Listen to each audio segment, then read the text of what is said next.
Mabuhay ka, forward thinkers! Welcome back sa Melvin C.C. Valenzuela Podcast.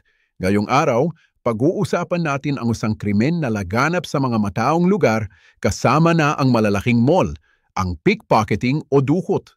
Kahit hindi ito karahasan, ang pakiramdam lang paglabag at pagkawala na nararanasan ng mga biktima ay malaki.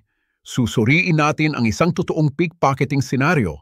Aalamin natin ang mga kahinaan na sinasamantala ng mga kriminal na ito at pag-uusapan natin ang importanteng aksyon at responsibilidad ng bawat miyembro ng security force.